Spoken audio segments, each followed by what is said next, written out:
Olá, povo amado de Deus, paz e bem. Estou passando hoje aqui para me dirigir a todos vocês, meus queridos filhos e filhas da obra Servos do Cenáculo, e a todos aqueles que estão vivenciando esse itinerário espiritual para uma consagração ao Espírito Santo. A partir desse livro, A Verdadeira Devoção ao Espírito Santo. Ainda não li esse livro, apenas folheei, fui lendo algumas pequenas partes, mas já me chamou muita atenção essa devoção ao Espírito Santo. Por quê, Frei? Porque eu acredito que nós precisamos dar ao Espírito Santo o verdadeiro lugar que ele merece na nossa vida. Eu me lembro que uma vez eu fui fazer um curso de pneumatologia. O que é isso, Frei? Um curso sobre o Espírito Santo, sobre a pessoa do Espírito Santo. Eu me lembro muito bem que o nosso professor, na época, Frei Heleno, um frade menor, ele dizia: olha, o Espírito Santo não é o meninozinho de recado da Trindade. Ele é Deus e ele tem o mesmo poder de Deus como Pai e como Filho. Às vezes, até mesmo por uma devoção ingênua, a gente acha que o Espírito Santo é aquela pombinha apenas. Não. Ali é uma simbologia. Assim como o vento, assim como o fogo, assim como a água, assim como o óleo, a pomba simboliza o Espírito Santo. Não quer dizer que ela é, o Espírito Santo. O Espírito é Espírito. A gente não consegue ver, a gente consegue sentir, mas ver, não. Então veja, nós precisamos redescobrir, primeiramente, quem é a pessoa do Espírito Santo. Jesus, conversando com Nicodemos, ele disse isso, Vos é necessário nascer do alto, nascer do Espírito. E o evento de Pentecoste foi nos mostrando o que é uma vida segundo o Espírito Santo. Uma vez, isso aqui é algo muito pessoal, eu admiro demais, como capuchinho, como estudioso da palavra de Deus e da espiritualidade cristã, os livros do meu querido confrade Frei Raniero Cantalamessa, que para mim é um dos melhores e maiores escritores sobre o Espírito Santo. Tem vários livros sobre o Espírito Santo, o canto do Espírito, o Espírito Santo na vida de Jesus, ungidos pelo Espírito e por aí vai. Eu me lembro que em um desses livros, ele disse uma coisa que eu nunca tinha parado para pensar. Ele disse assim: você já parou para perceber que a gente reza e diz: Pai nosso que está no céu? Jesus, depois que ressuscitou, ele subiu para junto do Pai no céu. Então a gente acredita que a primeira e a segunda pessoa da Santíssima Trindade estão no céu. E quem é que está em nós? Quem é que nos une com o Pai e com o Filho? Quem é que faz realizar o sacramento? Quando a gente vai batizar, eu te batizo em nome do Pai, do Filho e do Espírito Santo. E é exatamente no batismo que a pessoa recebe o Espírito Santo. E aí, na hora da missa, o padre ali, ele diz: enviai o vosso Espírito, para que esse pão e esse vinho se tornem corpo e sangue de Cristo. Na própria absolvição, nós pedimos o Espírito Santo para poder absolver os pecados, para ungir, para abençoar, para consagrar. O Espírito Santo precisa se fazer presente. Então, como é que eu vou ter em mim uma pessoa que está em mim, que eu recebi no meu batismo, e não ter intimidade com ela, e não conhecê-la? Eu acredito que é por isso que São Paulo diz, né? Não contristeis o Espírito Santo. O que é contristar, Frei? É deixar o Espírito Santo triste. Porque o Espírito Santo tem uma missão. O Espírito Santo tem a missão de nos santificar. E se a gente não conseguir ser santo, a gente não vai para o céu. Não tem outro jeito. Então nós precisamos deixar que o Espírito Santo nos santifique. A gente precisa deixar que o Espírito Santo tenha liberdade em nós. Que ele venha nos moldar, que ele venha nos lapidar, que ele venha nos polir, que ele venha nos modelar e nos fazer ser aquilo que Deus quer que a gente seja. Realizar em nós o projeto amoroso do Deus Trindade. E como é que a gente faz isso seguindo o espírito do mal? Porque existe o Espírito Santo, existe o espírito do mal. A quem eu estou dando ouvidos? Por quem eu quero me deixar conduzir? Jesus disse, eu vou enviar o Paráclito. Paráclito quer dizer defensor, advogado. Então veja, o que é o advogado? Na época de Jesus, advogado não era aquele que falava no lugar do acusado, não, como acontece hoje. O advogado lá na época de Jesus era alguém que ficava aqui do lado. Ó, diz isso. Não, não diz isso. Ei, peraí. Não, agora vai. Alguém que ficava aqui, ó, do lado, dizendo o que o outro tinha que fazer. Então, por quem eu estou me deixando conduzir? Pelo Espírito de Deus, pelo Espírito Santo ou pelo Espírito do mal? O Espírito Santo, ele tem liberdade de agir em mim e através de mim?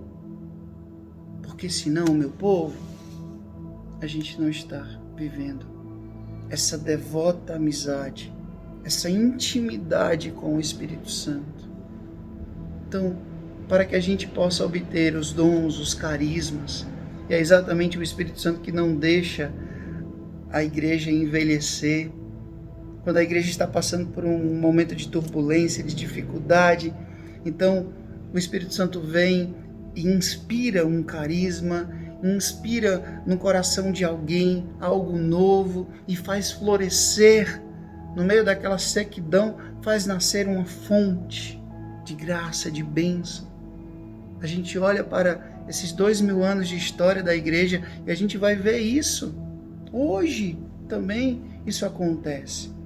O Espírito Santo que move, o Espírito Santo que faz a igreja ser viva, ser essa verdadeira primavera, esse verdadeiro jardim florido com tantos carismas, com tantas espiritualidades.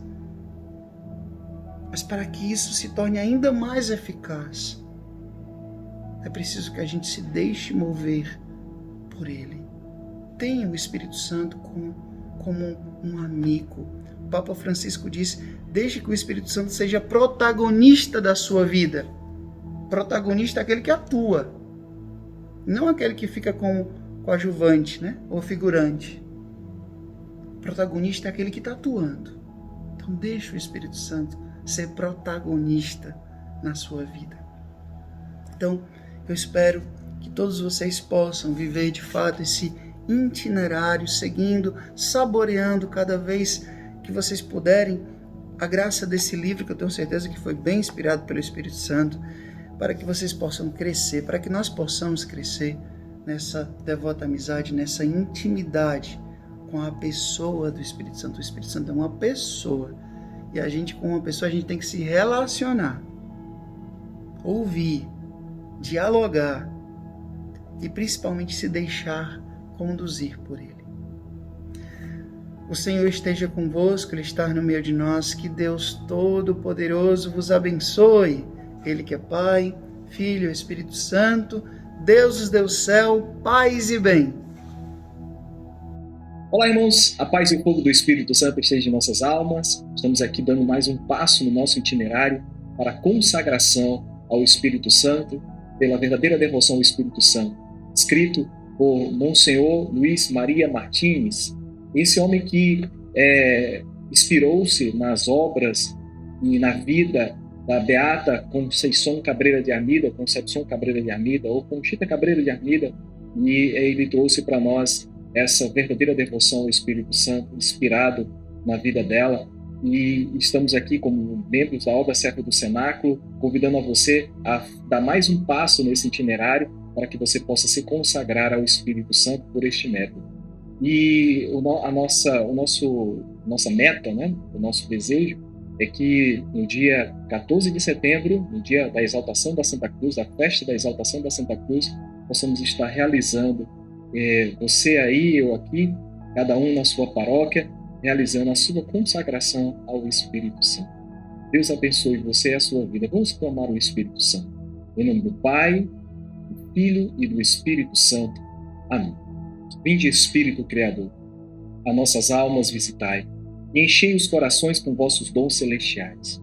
Vós sois chamado, o intercessor, o Deus excelso, o dom sem par, a fonte viva, o fogo, o amor, a unção divina e salutar. Sois doador dos 7 dons, sois poder nas mãos do Pai, por ele prometido a nós, por nós seus feitos proclamados. A nossa mente iluminai, os corações enchei de amor, nossa fraqueza encorajai, qual força eterna e protetor. Nosso inimigo repile, e concedei-nos vossa paz. Se pela graça nos guiai, o mal deixamos para trás. Ao Pai e ao Filho Salvador, por vós possamos conhecer, e procedeis o seu amor, fazei-nos sempre firmes crer. Amém. Então, hoje, no segundo capítulo, no segundo dia do nosso itinerário, nós vamos ver a expressão o docíssimo hóspede da alma.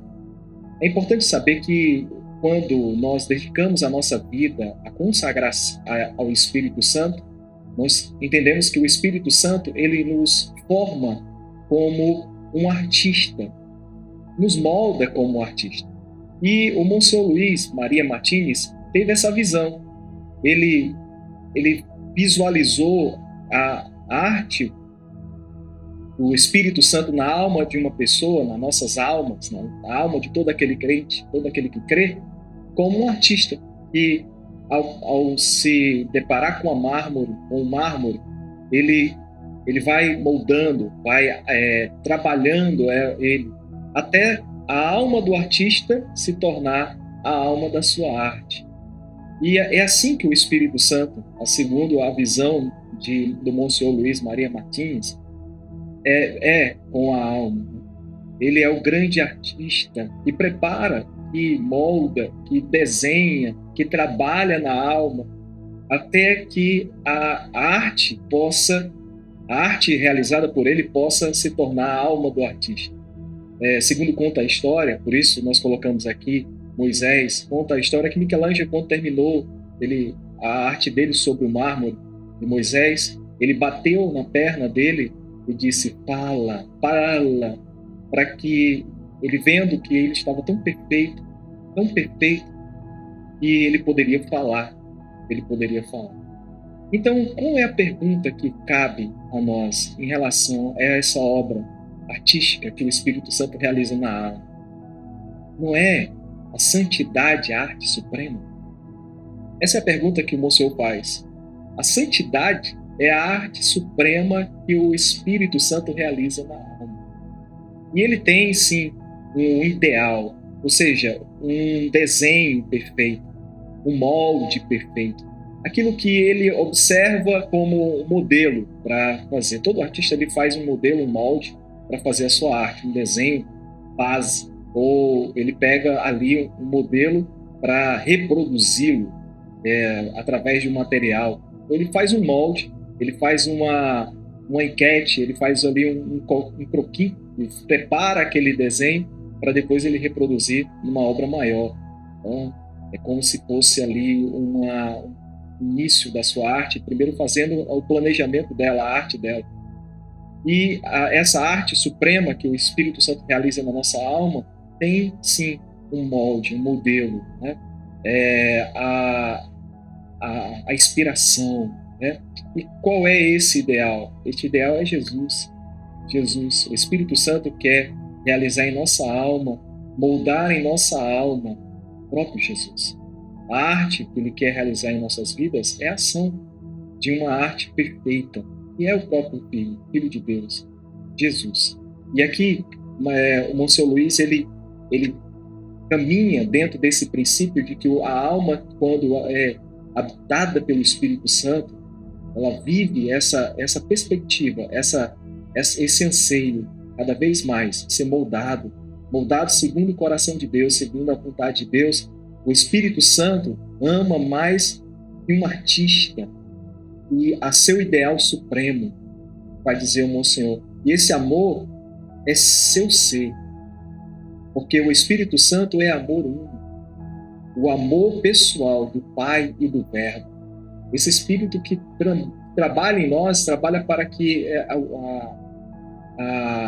a origem se transforma realmente no princípio do amor, que é o próprio Jesus, assim estampado em nós. A obra que o artista Espírito Santo quer realizar em nós, ela é perfeita no amor. Então, esse manifestar-se do amor do Espírito Santo em nós, vai dizer o Monsenhor, é com divino entusiasmo. Se acerca a cada alma um sopro do Altíssimo, luz espiritual que pode fundir-se com a luz incriada, essência delicada que pode transformar em Jesus e reproduzindo o eterno ideal. A ação do Espírito Santo na alma de cada crente, cada homem, cada mulher tem esse ideal, esse sopro divino, essa luz espiritual que forma Cristo em nós, forma o próprio Jesus em nós, essa presença viva, né? Vai dizer ainda, Monsenhor, com o amor suavíssimo e fortíssimo, ao mesmo tempo vai realizando a sua obra divinamente artística. Então, essa obra ela é moldada no amor, A grande matéria-prima é a expressão do Verbo em nós, o amor. Essa expressão que vai moldando cada vez mais nessa expressão maior e suprema que é Jesus. Então, Monsenhor ainda vai dizer que mais o que o artista criado sonha, sem poder alcançar jamais, o realiza o artista divino, porque é perfeito, infinito. Sua ação não é exterior, nem intermitente, senão íntima e constante. Veja, aqui o molde que nós não se engane em querer se expressar como Jesus, né, na sua afeição humana, na sua face humana, mas no seu caráter humano, no seu caráter divino, na sua expressão, no seu comportamento, na sua forma de ver as coisas. Então, o Monsenhor está dizendo que essa ação artística do Espírito Santo em nós, ela é muito menos exterior e intermitente, mas ela é interior e constante. Ele é permanente. Ele é cada vez mais constante, ininterruptamente, presente sempre, presente sempre, presente sempre, presente sempre. E uma das expressões que eu acho importante a gente entender quando o artista Espírito Santo realiza essas obras em nós, o íntimo grau da santidade que exige que o Espírito Santo habite nas almas as possua, e as possua é a suprema santidade, é a suprema posse que o Espírito alcança em uma alma, e posse completa e perfeita do amor. Eu acho interessante essa expressão que o Monsenhor coloca, porque o íntimo do homem e a santidade exige que o Espírito Santo habite nas almas e a possua. Não é simplesmente habitar, nem simplesmente possuir, mas precisa habitar e possuir. Ou seja, ele precisa ter espaço, ele precisa ter condição de realizar a sua manifestação nas almas. Ele precisa, para fazer a sua obra, ele precisa ter espaço, ele precisa ter autonomia para fazer a sua obra no homem. Então, para que o homem não possa acabar por fazer algo que realmente atrapalhe todo esse processo, ele precisa ter autonomia, ele precisa ter, primeiramente, posse, para que ele possa realizar. Por isso, a consagração ao Espírito Santo, a posse completa e perfeita do amor. É lindo perceber isso, é lindo perceber isso. Então, vem a grande expressão, uma expressão que é também colocada e inspirada na missa de Pentecostes, né? Essa expressão doce hóspede da alma. A expressão doce hóspede da alma. O Espírito Santo, ele é esse doce hóspede das nossas almas. Ou seja, ele habita em nós. Interessante colocar que o Monsenhor ele não queria trabalhar a questão da teologia da habitação, né? Do homem, do Espírito Santo na alma do homem, na verdade. Né? Ele coloca aqui apenas, se detém a realidade de uma habitação onde o Espírito Santo ele existe o protagonismo na vida do homem. Conduz o homem a uma vida própria, mas sob a ação do Espírito Santo. Auxilia a natureza humana no seu cumprimento dela, na força, na presença do Espírito Santo. E por isso ele não quis colocar, trabalhar essa teologia, a teologia da habitação nas almas, mas ele queria trabalhar essa questão apenas do homem que hospeda o Espírito Santo na alma. E aqui ele cita principalmente algumas referências bíblicas escritas por São Paulo. Não sabeis que sois o templo de Deus e que o Espírito de Deus habita em vós? Ele toma essa expressão bíblica exatamente para entender como é esse processo dessa doce habitação da alma ao Espírito Santo, dessa doce hospedaria ao Espírito Santo. Ele já disse que é templo, nós somos templo do Espírito Santo, e o Espírito Santo habita em nós. Veja aqui, como o Monsenhor vai dizer, não mas quero chamar ele para esse princípio da habitação, que há uma alma desejosa de ação do Espírito Santo, ela é de fato uma habitação, uma morada, é um lugar onde o Espírito Santo resolveu repousar. Veja, quando nós olhamos a Trindade, a Santíssima Trindade, em suas realidades de habitação, Deus Pai, por isso, quando nós professamos o símbolo da fé, ele diz que é Criador do céu e da terra, e que habita no céu. Por isso, o próprio Jesus também falando ao Pai, ele fala que o Pai do céu. E o próprio Senhor resolveu habitar em meio de nós, né, em Jerusalém, Nazaré, Cafarnaum, estava presente ali em todos os lugares, ali na Terra Santa, no Oriente Médio. E o Espírito Santo é a casa dele. Ele resolveu morar em nossos corações. Ele resolveu morar em nossos corações. Como o próprio Paulo vai colocar, vós, porém, não viveis segundo a carne, mas segundo o Espírito. Se realmente o Espírito de Deus habita em vós, se alguém não possui o Espírito Santo, este não é dele.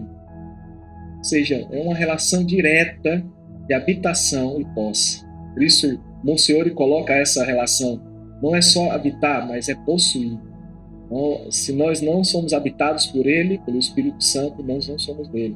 E ainda, Carta aos Romanos, capítulo 8, versículo 11, se o Espírito daquele que ressuscitou Jesus dos mortos habita em vós, ele que ressuscitou Jesus Cristo dos mortos também dará vida aos vossos corpos mortais pelo seu Espírito que habita em vós. Duas vezes, habita em vós, habita em vós. Veja, é uma condição de vida, né? Vida eterna, ressurreição. E São Paulo também conclui dizendo, Romanos 5,5, muito conhecida, né? Que o amor de Deus foi derramado em nossos corações pelo Espírito Santo que nos foi dado. Então, esse amor habitado, de habitação, esse amor que está nos nossos corações, presente em nossa vida, está nos dando também essa condição do amor, esse amor de Deus que foi derramado em nossos corações. É uma expressão bem conhecida, né? Mas, ao mesmo tempo, ela também carrega um mistério, Um Deus que tem o infinito e resolveu morar no nosso infinito. No nosso finito.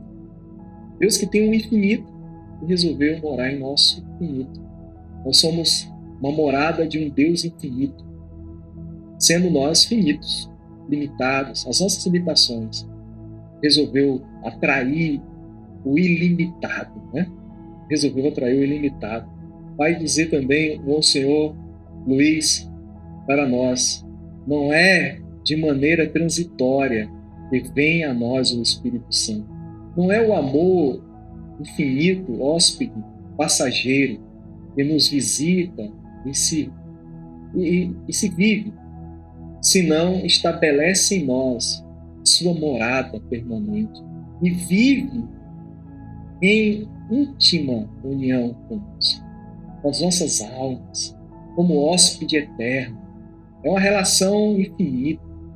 Mesmo o nosso finito, mesmo nossa limitação, ele resolveu morar aqui.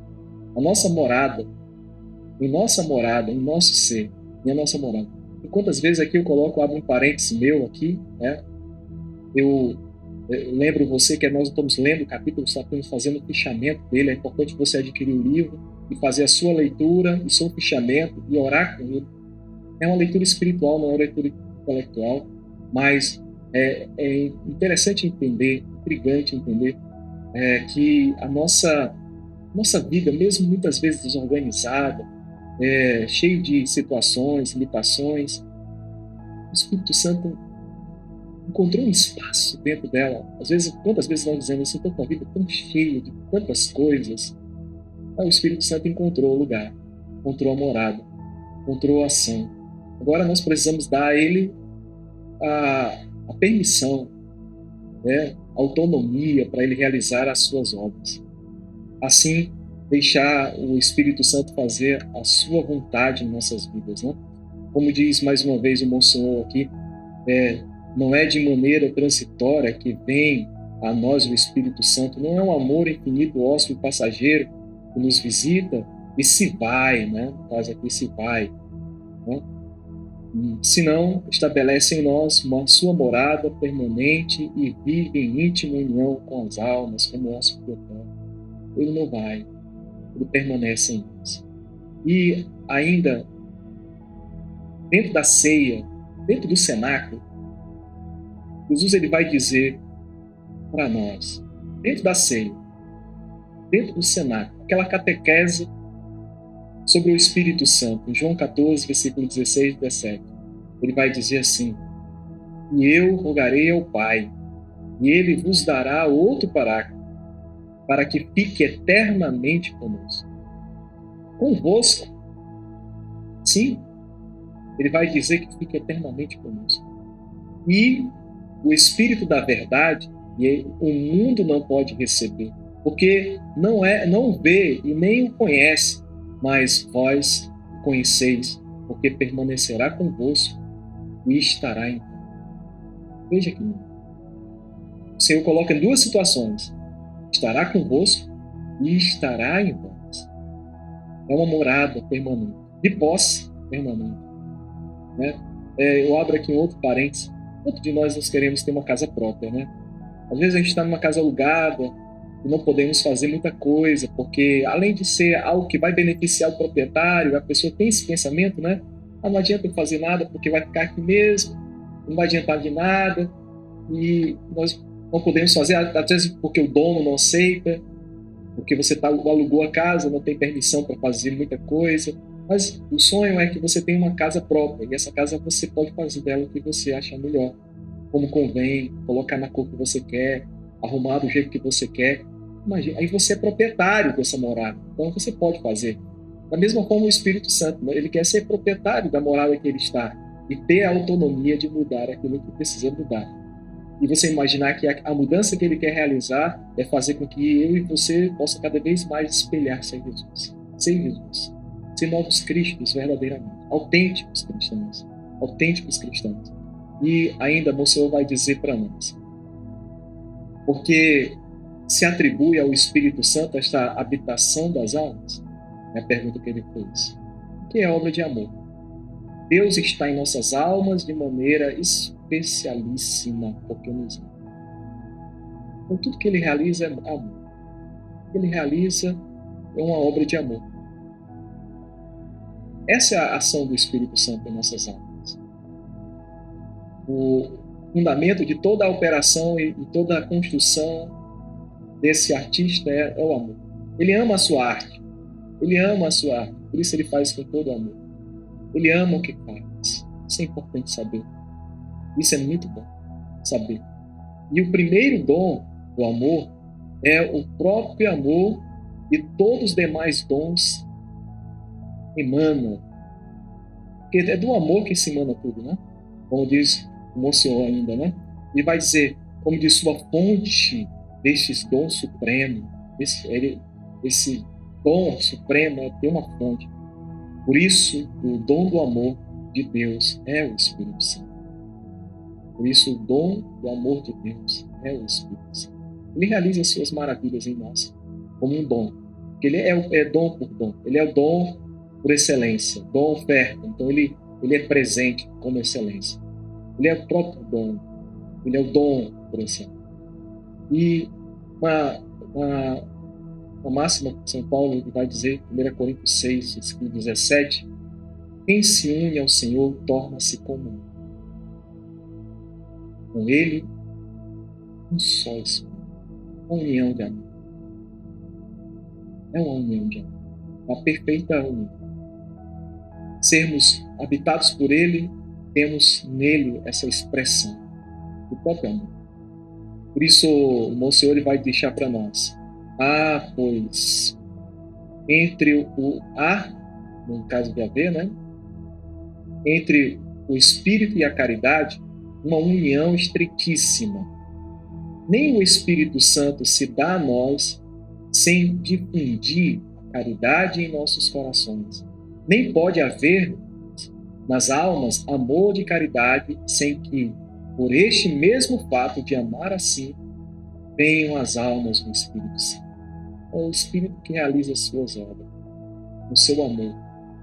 Ele que nos une no amor perfeito, no amor verdadeiro.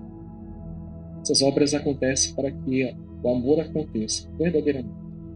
Quantos aqueles que contemplam a arte, no ver no seu, no produto final da arte dele, né? Quanto amor foi dedicado ali? Quanta dedicação aconteceu ali? Quantos dias e noites passaram ali? Da mesma forma, quando o Espírito Santo realiza as suas obras em nós, nós podemos assim ver quanto amor foi dedicado ali. Quanto amor foi dedicado. Pensa. E São Tomás de Aquino vai deixar para nós esse pensamento. O Filho é verbo, mas não qualquer, senão o verbo inspira amor. Essa é a expressão verdadeira. Ele é o verbo, o Filho é o verbo, mas não qualquer, senão o verbo que inspira amor. O Agostinho também tem uma máxima que ele diz assim: quando é conhecido e percebido por alguém, mas a perfeição significa notícia experimental, e esta propriamente se chama sabedoria. Essa é a sabedoria. Quando Santo Agostinho declara isso, né? Quando é conhecimento percebido por alguém, mas a perfeição significa notícia experimental, esta propriamente se chama sabedoria, vai dizer Santo Agostinho. É uma expressão daquilo que é realmente o fato, a essência do amor. Ela deixa de ser algo experimental e passa a ser uma realidade própria. Por isso ele vai dizer que propriamente chama-se sabedoria. E o Monsenhor ele vai dizer ainda: os dons divinos que pertencem ao entendimento nos assemelham ao verbo de Deus, que é a sabedoria gerada pelo entendimento do Pai. E os dons que pertencem à vontade nos assemelham ao Espírito Santo, que é amor infinito. Veja que maravilha. Cada vez mais dedicados a essa ação em nós, nós nos assemelhamos ao Criador, ao artífice da criação, mas também aquele que está em nós, moldando a nossa vida, moldando a nossa vida. E aí, para encerrar, hoje, o segundo capítulo, o Monsenhor ele deixa essa máxima para nós, esse princípio para nós. Né? Na ordem sobrenatural, o amor leva à luz. O Espírito Santo nos conduz ao Verbo, e pelo Verbo vamos ao Pai. Nele, toda a vida se consome. Todo movimento se converte em repouso. Toda criatura acha a sua perfeição e a sua felicidade, porque todas as coisas se consomem quando voltam ao seu princípio.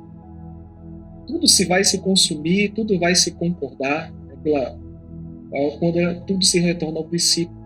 Por isso Jesus, no alto da cruz, percebendo que estava chegando a hora, ele suspira sobre a criação e disse: tudo está consumido. E algumas pessoas acham que ali foi o fim de tudo, mas foi o início de toda a sua obra. O Espírito Santo estava agora, naquele momento, recebendo autonomia para realizar na criação a sua ação artística, em moldar a face da terra na face do próprio Senhor. Meus irmãos, aqui o segundo capítulo para nós nesse dia, o doce hóspede da alma. Deus abençoe vocês, como já foi pedido, curta, compartilhe, comente e indique aos seus amigos esse itinerário para que nós possamos juntos fazer essa belíssima consagração ao Espírito Santo, dia 14 de setembro, no dia da exaltação da Santa Cruz, e realizar aquilo que o grande artista quer, deixar moldar, se deixar transformar, e que a nossa face seja a vida de Jesus, expressa por essa grande graça, que é ser habitado pelo Espírito Santo, habitado pelo amor, e por ele realizar todas as suas maravilhas. Deus abençoe e até o próximo encontro.